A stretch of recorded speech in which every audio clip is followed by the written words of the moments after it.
नमस्कार, मेरे इस YouTube चैनल पर आप सभी का हार्दिक स्वागत है, अभिनंदन है। आज मैं फूड ग्रुप्स का पार्ट सेकेंड के बारे में चर्चा कर रही हूँ। पहले मैंने पार्ट 1 के बारे में बताया था। मैं चाहती बेटी इतना अच्छा सा तैयारी कर लो कि आपको कोई हरा नहीं सके, ठीक है। आप परीक्षा में सफल हो जाओ, जब रिजल्ट आए तो बस वाहवाही हो तो आपकी। इसीलिए मैंने आपको पार्ट सेकेंड में क्लासिफिकेशन ऑफ फूड ग्रुप्स इसको थोड़ा जरूर पढ़ लेना। फर्स्ट ग्रुप में मैंने आपको पढ़ा दिया है। और एक चीज और बताऊंगी, भोज्य पदार्थों का वर्गीकरण। कंफ्यूज मत होना, भोज्य पदार्थों का वर्गीकरण अलग है और फूड ग्रुप्स का वर्गीकरण अलग है। फूड ग्रुप्स मतलब आहार वर्ग का वर्गीकरण, आहार वर्ग का वर्गीकरण, क्लासिफिकेशन ऑफ फूड ग्रुप्स। समझ गए बात को? Classification of food groups. Basic food groups कौन से? आधारभूत। ये जो बे है ना, बी से बेसिक, एफ से लिखा मैंने फूड और जी से लिखा ग्रुप्स। बेसिक फूड ग्रुप्स, आधारभूत भोज्य समूह, आहार समूह, कुछ भी बोलो, भोज्य समूह, आहार समूह, आहार वर्ग, एक ही चीज।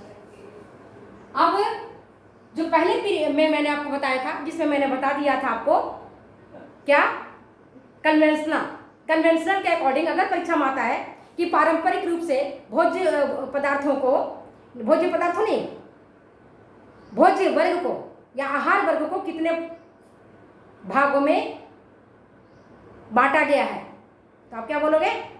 याद होगा आपको, 4। और अगर आता है ICMR ने आहार वर्ग को कितने वर्गों में बांटा है, तो बताओगे आप 5। और अगर यह आता है कि जलने के पश्चात, जैसे चावल जल जाता है या दाल जल जाता है या कुछ और चीजें जल जाती हैं, तो जो शेष बच जाता है राख, वो क्या होता है? राख अगर बोला कि राख क्या चीज है, तो आप क्या बताओगे? राख बन जाते हो ऐश, ASH, ऐश। क्या है ऐश, बता सकोगे? जलने के पश्चात जो चीजें बच जाती हैं वो क्या है? ऐश। चलो मैं आगे बताऊंगी क्या है। अब देखते हैं आहार के वर्गीकरण में नेक्स्ट पार्ट में। फर्स्ट पार्ट मैंने आपको डिटेल्स बता दिया है, जिसमें कन्वेंशनल फूड के बारे में बताया और आपको बताया है किसके बारे में? ICMR के द्वारा। आज मैं बता रही हूं एग्रीकल्चर डिपार्टमेंट, कृषि विभाग, कहाँ की? संयुक्त राज्य अमेरिका की। संयुक्त राज्य अमेरिका की कृषि विभाग ने भोज्य समूहों को 11 वर्गों में वर्गीकृत किया है। अगर एग्जाम में आता है कि संयुक्त राज्य अमेरिका ने के कृषि विभाग ने भोज्य समूह को कितने वर्गों में डिवाइड किया है, तो आपको याद रखना चाहिए 11। कैसे? 5 तो ICMR का, 5 आपका भोज्य समूह का, तो हो गए 10। और अमेरिका ही भैया, तो एक कर दो 11, ठीक है। 11 भोज्य गाइड कितने में किया है? इसने 5 वर्गों में डिवाइड किया है भोजन को, भोज्य समूह को। भोज्य समूह के बारे में डिटेल्स मैंने बता दिया, तो आपको अगर जानना है तो आप पार्ट 1 का वीडियो देखो। अब एग्रीकल्चर डिपार्टमेंट USA ने जो भोज्य समूह को डिवाइड किया है, वो क्या किया है? किसने सबसे पहले नंबर पर उन्होंने रखा है मिल्क एंड मिल्क प्रोडक्ट्स को। भैया अमेरिका तो कैसा है, विकसित राष्ट्र है, वहां लोगों के पास पैसा है, तो क्या खाएंगे? बढ़िया दूध पिएंगे, बढ़िया मांस खाएंगे, मछली खाएंगे, ड्राई फ्रूट्स खाएंगे, सारी चीजें खाएंगे। तो उन्होंने पहले नंबर पर क्या रखा? मिल्क एंड मिल्क प्रोडक्ट्स, दूध और दूध से बने उत्पाद। आपको पता है दूध के बारे में मैंने डिटेल्स बताया हुआ है।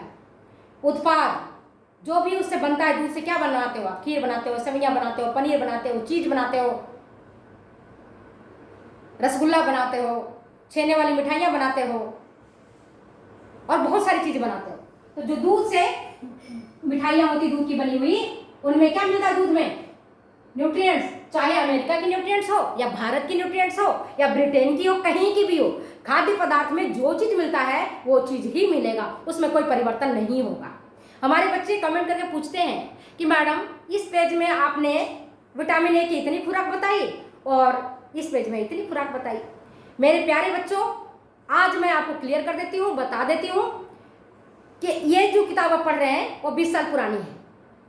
आहार विज्ञान और पोषण आप पढ़ रहे होंगे या आहार विज्ञान पढ़ रहे होंगे, तो ये किताबें आपकी, मैं बता रही हूँ आपको, ये किताबें 20 साल पुरानी है। इसमें परिवर्तन होते रहे हैं।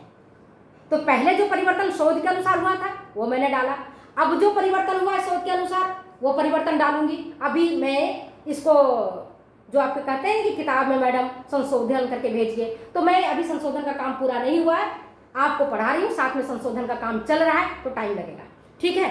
तो जैसे आप देखो, आप समझ गए बात को, मैं क्या कहना चाह रही थी।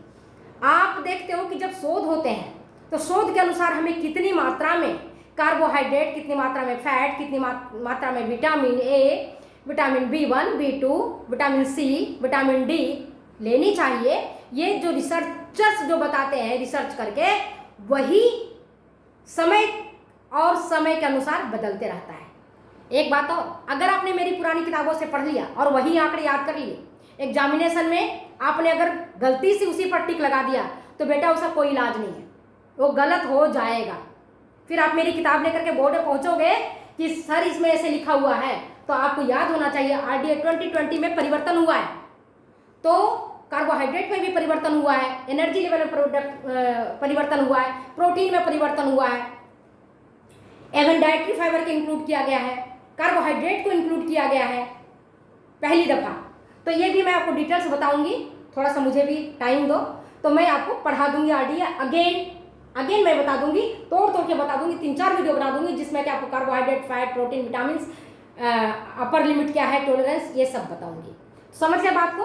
तो चाहे अमेरिका की हो दाल मिलता हो, अमेरिका में की गेहूँ आती हो, या आपके उत्तर प्रदेश का आते हो या हरियाणा का आते हो, लेकिन उसमें जो चीज़ें हैं पोषक तत्व वही रहेंगे। साइंस में यही फायदा है, पहले भी मैंने बताया था, हार्ट की अगर 4 चैम्बर है तो 4 ही होंगे बेटे, 5 नहीं होगा, 8 नहीं होगा। मनुष्य की अगर 206 हड्डियाँ हैं, 206 हड्डियाँ हैं तो 210 लिखोगे, गलत हो जाएगा, वो कभी कोई परिवर्तन नहीं होगा। तो साइंस तो बिल्कुल जो है सो है। ये किसमें परिवर्तन हो रहा है? जो शोध के द्वारा किए गए परिणाम हैं उसमें समय समय पर परिवर्तन हुआ है। 2010 में परिवर्तन हुआ था, अब परिवर्तन 2020 में हुआ है। जो चेंजेज हुआ है मैंने पिछले वीडियो में बताया था, इसके बाद भी जो परिवर्तन हुआ मैं आपको जरूर बता दूंगी। तो अब अपन आते हैं मेन मुद्दे पर। मिल्क एंड मिल्क प्रोडक्ट्स में क्या मिलता है? कैल्शियम एंड फास्फोरस और विटामिन ए प्रचुर मात्रा में। कैल्शियम, फास्फोरस, जितनी भी तुम्हें दूध वाली चीजें मिले सब में कैल्शियम मिलता है, और जिसमें कैल्शियम मिलेगा वो सफेद रहेगा, याद रहेगा।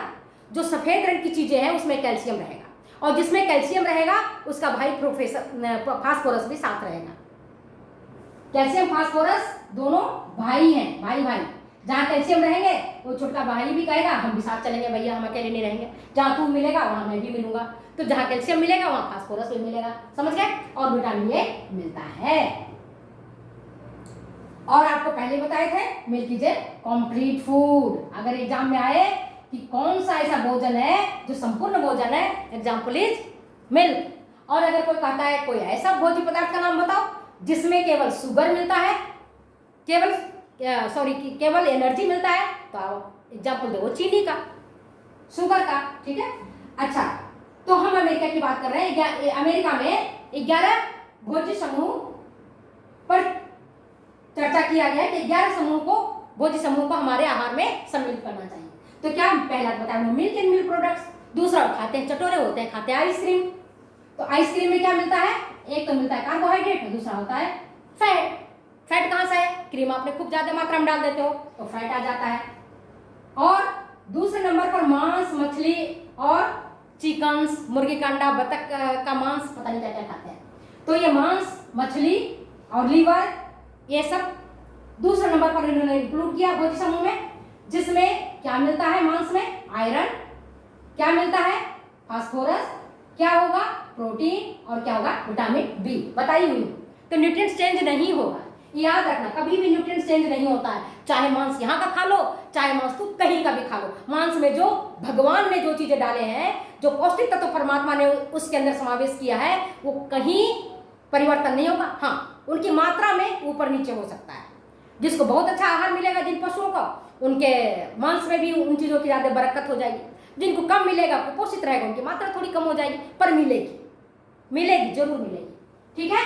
तो मीट, फिश, पोल्ट्री में क्या मिलता है? आयरन, फास्फोरस, प्रोटीन और विटामिन बी। अब अंडा तीसरे नंबर पर भोज्य समूह में लिया अंडा। अंडा में क्या मिलेगा? सेम चीज, iron, protein, phosphorus, vitamin B और एक्स्ट्रा मिलेगा फैट। अंडा का जो पीला वाला भाग है जिसको हम येक कहते हैं, अंडा का पीला वाला भाग को हम क्या कहते हैं? येक। इसमें फैट की मात्रा ज्यादा होती है, इसीलिए लोग कहते हैं कि भाई अंडा का जो मोटे लोग हैं, जो हार्ट से हृदय रोगी हैं, उनको कहते हैं पीला वाला भाग आप मत खाओ, निकाल पीला वाला भाग दे दो किसी दूसरे गरीब आदमी को और सफेद वाला भाग खा लो, क्योंकि इसमें फैट होता है। अब चौथे नंबर पर आ जाओ, ड्राई फ्रूट्स, जिसमें फलियां आ जाती हैं, सेम की फली, मटर की फली, है ना, और ऑयल सीड्स में मूंगफली, तिल, तीसी, ये सारी चीजें आते हैं। इसमें क्या मिलेगा? विटामिन बी और प्रोटीन। समझ गए बात? अब पांचवें नंबर पर इन्होंने डाला सीरियल्स को। हम भारतीय क्या नंबर पर डाले थे? आईसीएमआर ने हमारा कहा पहले नंबर पर सीरियल आएगा भाई। हम अनाज ही खाते, पहले रोटी खाते, भात खाते, उसके बाद दाल लेते, उसके बाद तरकारी मिलता है, उसके बाद थोड़ा बहुत फल दे दो तो दे दो, सलाद दे दो तो दे दो, दूध दे दो तो दे दो, छाछ दे दो तो दो, है ना। तो ये हमारे भारत में ये पहले नंबर पर सीरियल था, ये पहुंचा है किस नंबर पर? पांचवें नंबर पर। तो भैया पैसे वाले, अमेरिका है, डेवलप्ड कंट्री है, तो पांचवें नंबर पर पहुंच गया है सीरियल एंड बेक्ड चीजें जो बेकिंग करके बनाए जाते हैं, वो प्रोडक्ट्स उन्होंने डाला। और हमारे भारत में क्या डाला? सीरियल, मिलेट्स और उससे बने उत्पाद, जैसे भूंजा, है ना, चावल को भूंजा या मुरमुरा, कुरकुरा जो बोलते हो आप लोग, पोहा जिसको चूड़ा बोला जाता है कई जगहों में, कई जगह चिड़वा बोलते हैं, अपनी लोकल भाषा होती है। तो यहाँ इन्होंने क्या किया? Serial and baked products, biscuit वगैरह डाल दिया इसी में, है ना। तो इसमें क्या मिलेगा? कार्बोहाइड्रेट, सेलुलोज और आयरन। सेलुलोज वही चीज है, फाइबर है, हमने फाइबर नाम दिया, इन्होंने सेलुलोज नाम दिया। सेलुलोज पचता नहीं है, फाइबर भी पचता नहीं है, दोनों का डाइजेशन में महत्वपूर्ण स्थान है, ठीक है, मिलता है लोहा। अब सिट्रस फ्रूट इन्होंने छठे नंबर पर डाला। सिट्रस फ्रूट मतलब खट्टे फल। खट्टे फल कौन से हैं आपको पता है? कौन कौन से होते हैं? नींबू खट्टा, मौसमी, संतरा, ये सब खट्टे फल में आते हैं। और विटामिन सी का सबसे बढ़िया स्रोत है कौन सा? आंवला। दूसरा कौन सा है? नींबू, आंवला के बाद अमरूद। अगर ये पूछा जाए कि विटामिन सी सर्वाधिक कौन सा भोजन में मिलता है, आपका एग्जाम्पल होना चाहिए गुआवा, आपके आंवला, गूजबेरी। विटामिन सी सबसे ज्यादा कहाँ मिलता है? आंवला में। दूसरे नंबर पर मिलता है अमरूद में। तो इसमें क्या मिलेगा? विटामिन सी और विटामिन के। के को मैंने ये देखो रेड कलर से गोला किया हुआ है। विटामिन क्या काम करता है? ब्लड क्लॉटिंग में हेल्प करता है। किसमें हेल्प करता है? ब्लड क्लॉटिंग में। पहले बताए थे जब आपको ब्लड पढ़ा रहे थे तब, ठीक है। सातवें नंबर पर इन्होंने क्या डाला है? Green leafy vegetables and yellow vegetables, पीली सब्जियां और हरे रंग की सब्जियां। हरे रंग की सब्जियां और पीली सब्जियां, ये इनमें इन्होंने चीज डाली है। तो हरे रंग की सब्जियां क्या होती? ग्रीन लीफी, हरी पत्तेदार, पत्ता वाली सब्जी है, हरी पत्तेदार सब्जियां। अब हरी पत्तेदार सब्जियां जानती हो, सब बाजार जाती हो, सबके घरों में आता है। पालक, बथुआ, सरसों के पत्तियां, मूली के पत्ते, सहजन की पत्तियां और बहुत सारे जो हरी है, मेथी, पालक, बहुत सारी जो हरी पत्तेदार सब्जियां होती हैं उनमें क्या मिलता है? आयरन और कैल्शियम। उनके हिसाब से ये हमारी न्यूट्रिएंट्स नहीं है, इन्होंने कौन सा दिया है? यूएसए वाले ने दिया है। और इसमें कैरोटीनॉइड्स वगैरह मिलता है, जो मैंने आपको पहले बताया था। न्यूट्रिएंट चेंज नहीं होगा, ठीक है। इसके बाद इन्होंने पीले लीफी वेजिटेबल्स, पीले रंग की जो सब्जियां होती हैं, कौन सी होती है पीले रंग की सब्जी? कोहड़ा होता है, सीताफल होता है, पीला वाला गाजर होता है, और कई सारी सब्जियां होती हैं जो पीले रंग की होती हैं। शिमला मिर्च भी पीले रंग की होती हैं, पकने के बाद, है ना, थोड़ा सा हरा के बाद पीला हो जाता है, इनकी वेराइटी है। तो पीले रंग की जो सब्जियां होती हैं उनमें आयरन और कैल्शियम मिलता है। अब आठवें नंबर पर उन्होंने पोटैटो को अलग से महत्व दिया है। आलू को, हम भारतीय तो आलू ही खाते हैं, खास करके हमारे सब्जी में तो आलू का समावेश रहता ही, चाहे आलू बैंगन खा लो, आलू गोभी खा लो, आलू की जो भी सब्जियां बनानी है, दम आलू खा लो, किसी के साथ भी आलू का कॉम्बिनेशन हम डाल देते हैं। क्योंकि अब आप ये देखो आलू में क्या मिलता है, एस्कॉर्बिक एसिड और कार्बोहाइड्रेट। 9वें नंबर पर क्या है, roots and other vegetables. Roots जो जड़ वाली सब्जियां हैं, जड़ वाली सब्जियां कौन सी है, जो जमीन से खोद करके निकाले जाते हैं। जमीन से खोद करके कौन सी सब्जियां निकालते हो आप, प्याज, आलू, शकरकंदी, चुकंदर, सलजम, ये सब जमीन के भीतर ही होता है। गाजर, मूली, इनको भी इन्होंने 9वें नंबर पर किया है। इसमें क्या होता है, उसमें भी कार्बोहाइड्रेट मिलेगा और विटामिन मिलेंगे ज्यादा मात्रा में, है ना। कार्बोहाइड्रेट ज्यादातर की जड़ वाली जो सब्जियां होती हैं, कंद वाली सब्जियां होती हैं, उसमें कार्बोहाइड्रेट की मात्रा ज्यादा होती है। अब 10वें नंबर पर ऑयल, घी और बटर। सबने ऑयल, घी, बटर को चौथे नंबर पर डाला है, या कोई कहीं 5वें नंबर पर डाला है, कोई ऊपर नंबर पर नहीं डाला है, क्योंकि ये ज्यादा हमें जरूरत नहीं होती शरीर में। इसकी ज्यादा मात्रा खा लोगे तो पचेगा नहीं, ज्यादा खा लो तो धीरे धीरे धीरे धीरे धीरे ये हृदय की धमनियों में जाके जमा हो जाएगा, कोलेस्ट्रॉल करेगा और हार्ट डिजीज पैदा करेगा। इस हिसाब से याद करो, इन्होंने 10वें नंबर पर इसको डाला है, ठीक है। इसमें क्या मिलता है, एसेंशियल फैटी एसिड, आवश्यक वसीय अम्ल, और दूसरा मिलता है विटामिन ई। अभी तक आपने देखा होगा विटामिन ई किसमें सबसे ज्यादा मिलता है, आप कहोगे तेल में।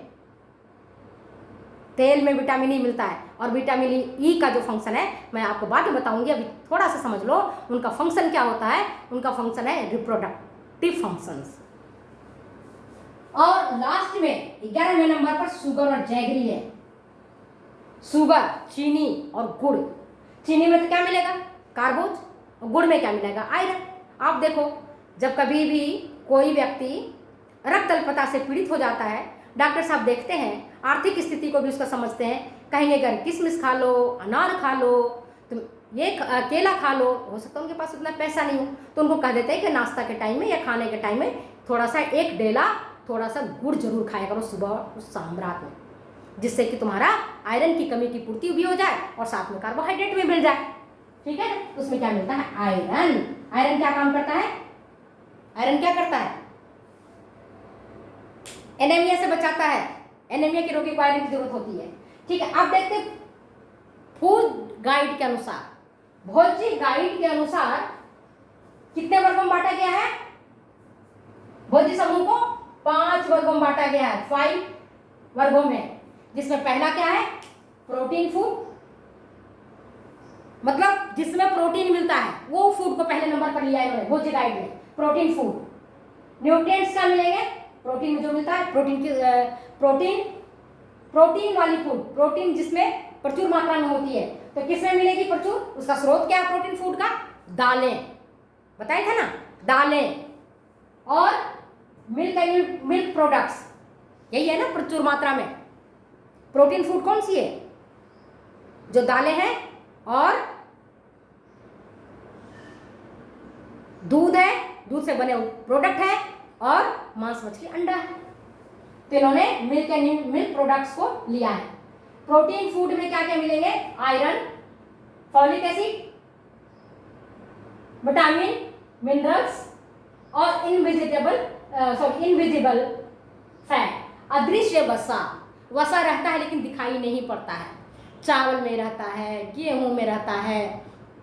कई बार देखो, मैंने तो अनुभव करके देखा है, कई बार हम रोटी छोड़ देते हैं तवा पर, या हम थोड़ा सा चावल को या गेहूं को छोड़ देते हैं, जल जाता है, जलने के बाद हटाते हैं तो राख हट जाती है, राख के बाद नीचे देखते हैं तवे पर चिकना चिकना पदार्थ बच जाता है। वो क्या है, इनविजिबल फैट ही है, तेल ही है, जो अदृश्य रूप में रहता है, दिखाई नहीं देता है, लेकिन रिच सोर्स नहीं है। तो इसमें क्या है, इनविजिबल, जो नहीं दिखाई पड़ता है ना, अदृश्य वसा है, अदृश्य, दिखता नहीं है आपको, अदृश्य वसा है इसको बोलते हैं। और प्रोटीन है, विटामिन है, मिनरल्स है, खनिज लवण से मिलते हैं दालों में।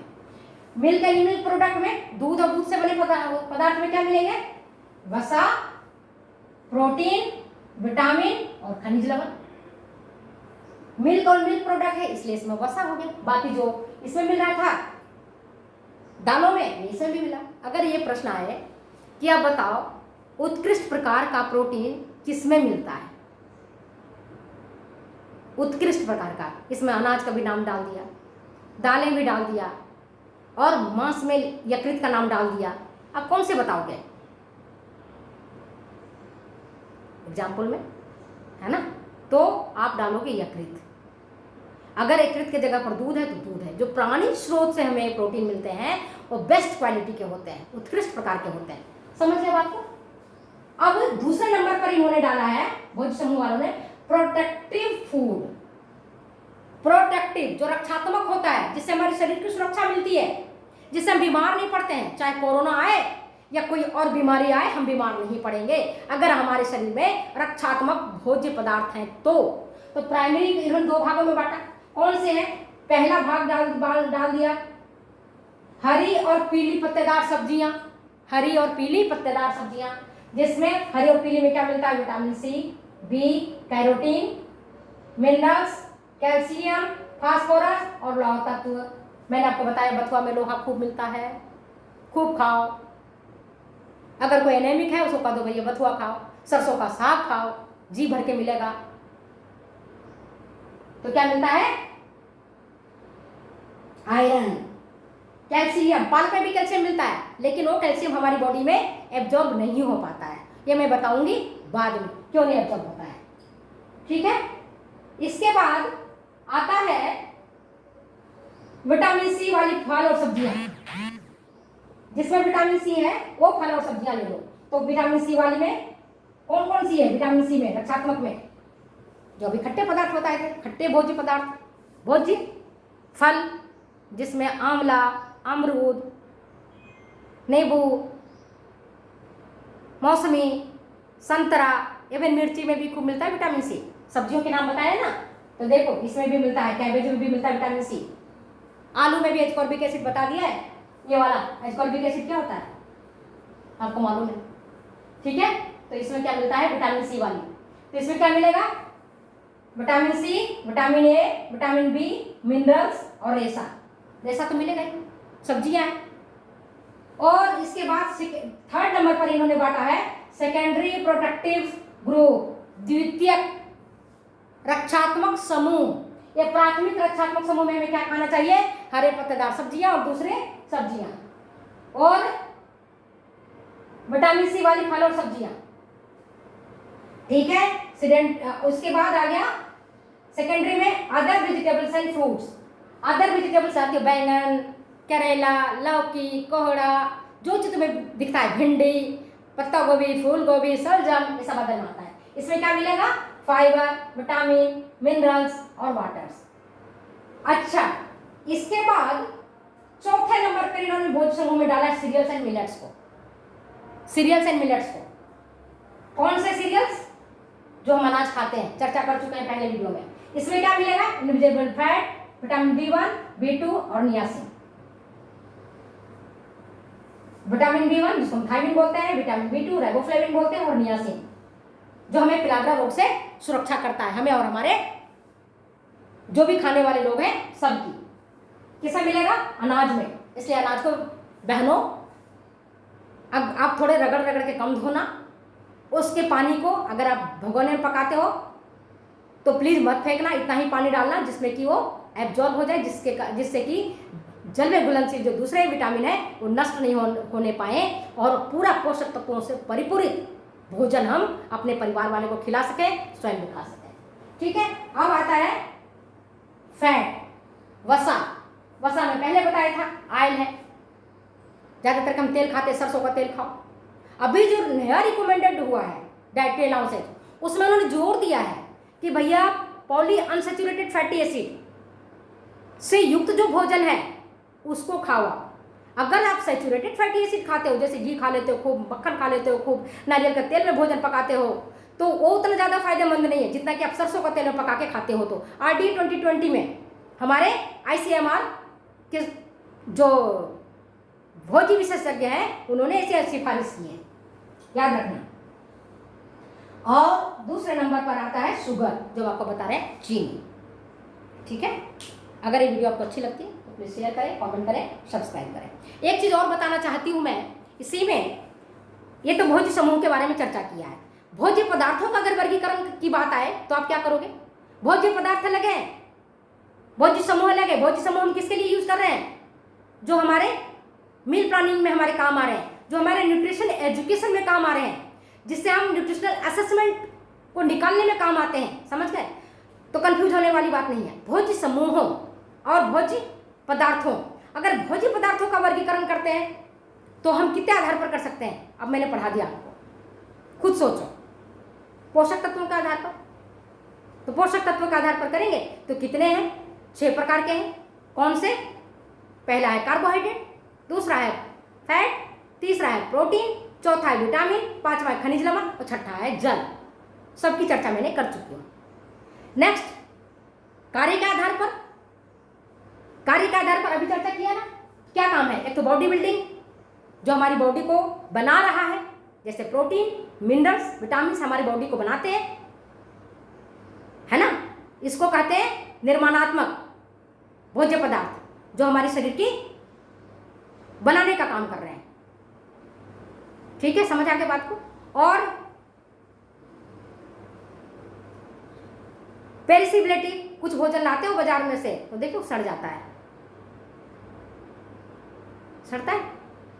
तो नस्वरता, पेरिसिबिलिटी के आधार पर कि भोजन की सड़ने की क्या क्षमता है, इसके आधार पर भी वर्गीकरण किया गया है। सड़ने वाला, जैसे पालक लाते हो, दूध लाते हो, गर्म नहीं करते हो तो शाम तक फट जाता है, पेरिसेबल है, सड़ने वाला है। दूसरा होता है अर्धनश्वर, सेमी पेरिसेबल, ला के रख दो, सब्जियां हैं जैसे आलू है, बैंगन है, करेला है, 2-4-10 दिन में खत्म हो जाता है सड़ के। जल्दी नहीं सड़ता पर हाँ सप्ताह 10 दिन में सड़ जाता है, तो सेमी पेरिसेबल कहलाता है। और एक होता है नॉन पेरिसेबल, बहुत लंबा समय तक चलता है, इसीलिए हम दाल को, चावल को, मसालों को, तेल को, घी को लंबे समय तक, साल भर तक इकट्ठा करके रखते हैं। गेहूं को अच्छे प्रकार से रखो, साल भर नहीं खराब होगा। गेहूं को अच्छे प्रकार से रखो, खराब नहीं होगा। चावल को रखो, खराब नहीं होगा। मसाले को रखो, खराब नहीं होगा। तो ये सब नॉन पेरिसेबल आता है। इसके बाद भोज्य पदार्थों को अगर ओरिजिन के आधार पर देखो तो 2 भागों में बांटा गया है। एक प्राणिज, जो हमें जानवरों से प्राप्त होता है, वो भोजन जिसको हम खाते हैं, काम में लेते हैं, जैसे दूध है, जानवरों से प्राप्त हुआ। मांस, मछली, अंडा जानवरों से प्राप्त हो रहा है। तो कौन सी इसका ओरिजिन है? एनिमल ओरिजिन है।